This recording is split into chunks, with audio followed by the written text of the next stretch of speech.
The conference room hummed with chatter when my phone lit up. Tyler. I stepped into the hallway, expecting the usual, "How's the trip? When will you be home?" Instead, his voice came through cold, almost triumphant. "I'm divorcing you. I've already sold the apartment, so you'll need to figure out where you're going to live. Enjoy that." For a moment, I couldn't breathe. The audacity. The complete lack of remorse, it was almost laughable. "You sold the apartment?" I kept my voice steady. "Yeah," he replied with a dry chuckle. "Nicole and I need the money to start our life together. She deserves better than that tiny place anyway." Nicole. The name stung, though I'd suspected for months. His late nights, sudden work trips, the growing distance, it had all pointed to someone else.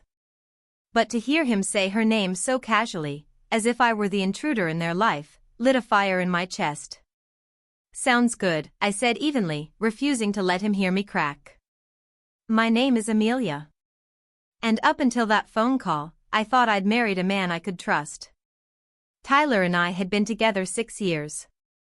Our apartment, a cozy 2-bedroom in the city, had been more than a home, it was a symbol of what we'd built together. Looking back, the warning signs had been there: his dismissive attitude about finances, his tendency to brush off my concerns with a charming smile.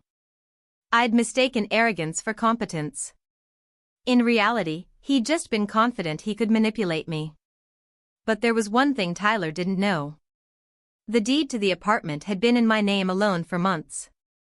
When we refinanced earlier in the year, I'd had it transferred, something he'd signed off on without reading the paperwork.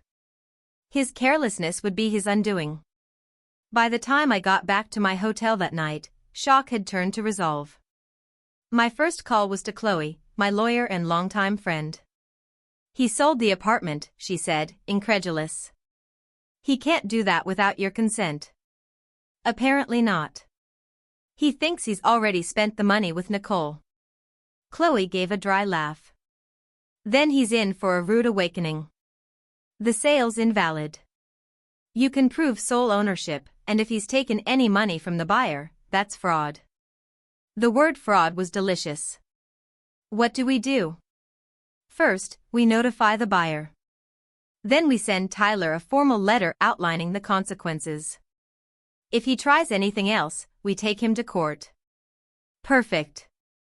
When I landed back home, Chloe had already contacted the buyer.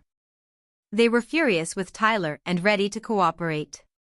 That evening, Tyler stormed into the apartment, waving the letter Chloe had sent. "What the hell is this? You're telling me I can't sell the apartment? It's half mine." "No, Tyler," I said calmly. "It's not. The deed's been in my name for months." His face froze between confusion and rage. "After we refinanced, I had it transferred," I explained, pulling out the deed. "You signed off on it. Maybe you should read what you sign next time." He sneered. "You think you're so smart? This doesn't change anything. I already made a deal. You're going to look like a fool when it all falls apart. The sale's void. The buyer knows it. If you've touched that deposit, you're in even bigger trouble." For the first time, his confidence faltered. "You don't know what you're talking about," he muttered. "Oh, I do. And now, you're going to deal with the consequences." Over the next few days, his arrogance crumbled into desperation, voicemails swinging from begging to threatening. Meanwhile, Chloe tied up every loose end. The buyer canceled the deal. The preliminary divorce paperwork was drafted. "You're in a good position, Amelia," Chloe said. "He has no leverage." Tyler had thought he'd left me powerless. Instead, he'd handed me the win on a silver platter. And I was ready to take eye between the voided sale and the fraud charges hanging over his head. Tyler had no choice but to cooperate, unless he wanted an even bigger mess. Chloe's words were a relief, but they also forced me to face a hard truth: I'd let Tyler control my life for years. I'd ignored the dismissiveness, the arrogance, convincing myself it wasn't worth the fight. But now? Now I saw exactly how much I'd given up. And I was taking it all back. One evening, Laura, my best friend, came over to help me reorganize the apartment. We boxed up Tyler's things, stacking them neatly in the corner like evidence. "How's he taking all this?" she asked, holding up one of his gaudy ties with a smirk. "Not well," I said, laughing despite myself. "He still thinks he can talk his way out of it. But I'm not budging." "Good," she said, tossing the tie into the box. "He doesn't deserve a single inch of your space, or your time." Her words hit me. For so long, I'd felt alone in my marriage, carrying both the emotional and financial weight while Tyler took all the credit. But now, I had people in my corner, and that made all the difference. The final piece of my plan clicked into place the day Tyler brought Nicole to the apartment. I was at the dining table, reviewing paperwork, when they walked in like they owned the place. Nicole scanned the room with a smug smile, her arm looped through Tyler's. "So this is where we're staying," she said, her voice dripping with entitlement. I stood, my heart pounding but my resolve rock solid. "No," I said firmly. "This is where Tyler was staying. You, Nicole, won't be staying here at all." Her smile faltered. She glanced at Tyler, who looked equally stunned. "What is this?" he demanded. "This," I said, gesturing around, "is my home. Not yours. Not hers. And definitely not a hotel for you to shack up in after stabbing me in the back." Nicole's expression turned icy, but she stayed silent. Tyler, on the other hand, was about to explode. "You can't do this. You're being unreasonable." I met his gaze without flinching. "No, Tyler. What's unreasonable is thinking you could sell my home, walk away with the money, and expect me to roll over. You're lucky I haven't filed criminal charges yet." He froze in the doorway, his face red with frustration. Nicole crossed her arms, clearly uncomfortable. "You're being ridiculous, Amelia. You can't just kick me out of my own home." I took a step forward, my voice calm but cutting. "This is my home, Tyler. The deed's been in my name for months. You signed the paperwork without reading it, just like you always do. So no, this isn't yours anymore." Nicole's eyes darted to him. Her manicured fingers tightened around her purse strap. "Wait, what's she talking about? You said this was your apartment. That you sold it." "It's complicated," Tyler muttered, trying to wave her off. "I'll handle it." "Oh, it's not complicated," I cut in. "You tried to sell an apartment that doesn't belong to you. That sale is void. And you don't have a leg to stand on." Nicole's composure cracked. "You mean, the money you told me you had—" She stopped, her voice rising.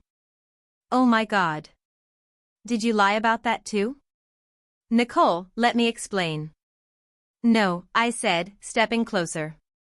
"Let me explain. Tyler tried to sell this apartment behind my back, planning to pocket the money and leave me with nothing. What he didn't know was that I'd had the deed transferred to my name months ago. Not only did he fail, he committed fraud by pretending he could sell it." Nicole's jaw dropped. "Fraud," she whispered, taking a step away. "Yes. Fraud. And I'm prepared to press charges if he doesn't get his things out by the end of the day." Tyler's smugness finally cracked. "You can't do this, Amelia," he pleaded. "We've been together 6 years. You can't just throw me out." "You threw me out the second you made that phone call," I said, my voice like ice. "You told me you were divorcing me, and laughed about me scrambling for a new place to live. You didn't just betray me, Tyler. You tried to ruin me. So don't stand here and pretend you're the victim." Nicole's eyes were wide now, darting between us. "You didn't tell me any of this, Tyler. You said you had everything handled." "Nicole, I can fix this." She cut him off with a sharp hand gesture. "Don't. I'm not getting dragged into your mess." Without another word, She spun on her heel and walked out, the door clicking shut behind her. I turned to Tyler. Looks like you're on your own. Now, let's talk about what happens next. He slumped onto the couch, burying his face in his hands. Amelia, please. I screwed up. I know that. But you don't have to do this. You're right, I said, grabbing a folder from the kitchen counter and placing it on the coffee table. I don't have to. But I'm going to. He looked up, pale. What's this? Divorce paperwork. My lawyer drafted it. I suggest you sign it quickly. The sooner you do, the sooner we can both move on. His voice cracked. You really hate me that much? Hate you? I let out a bitter laugh. No, Tyler.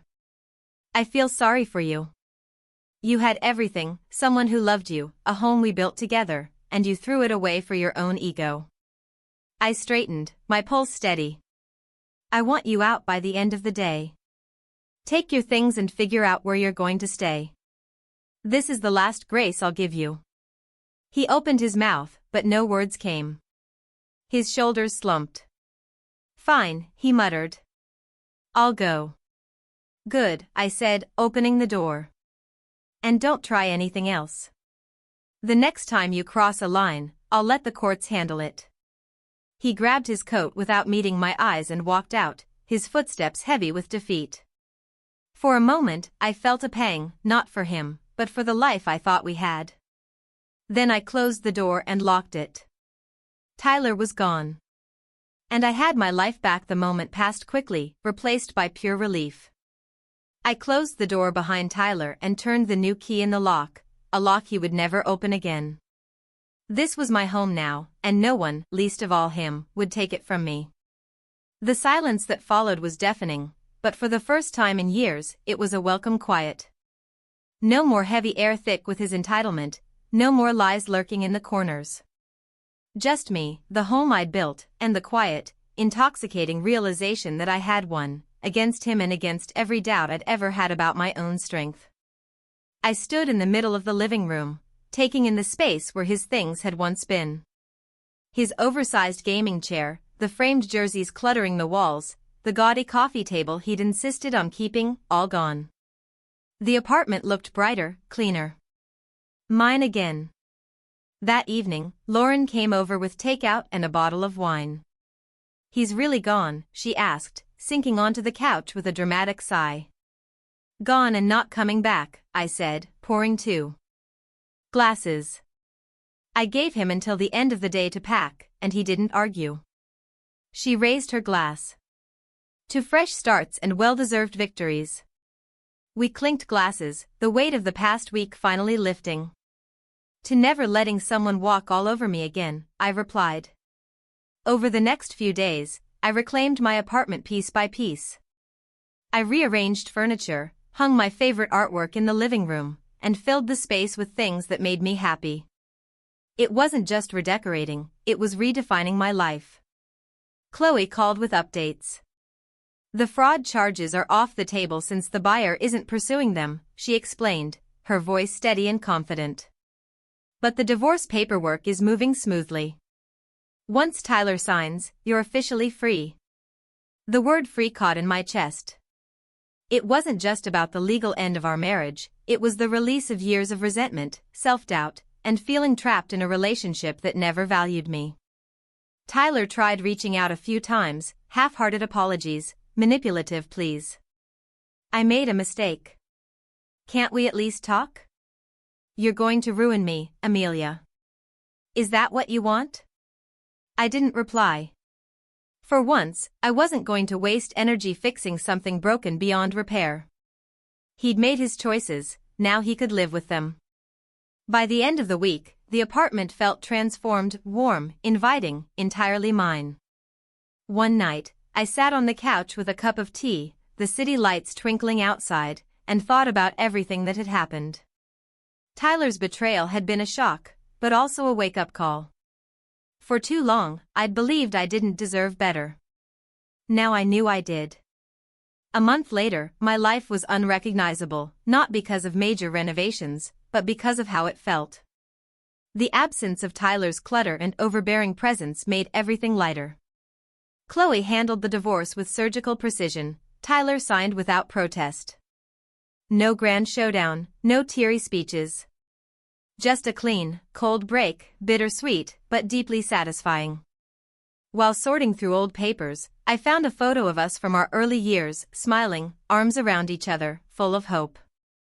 I let the memories wash over me, then slipped the photo into an envelope and put it away. It was part of my past, but it no longer defined me. Lauren and I celebrated the finalized divorce at a rooftop bar. "You're glowing," she said, raising her cocktail. "Single life suits you." I laughed. It's not the single life, it's the freedom. For the first time, I'm not living under someone else's rules. We toasted to that. And for the first time in years, I felt proud of myself, not just for surviving, but for thriving. At home, I started planning my future.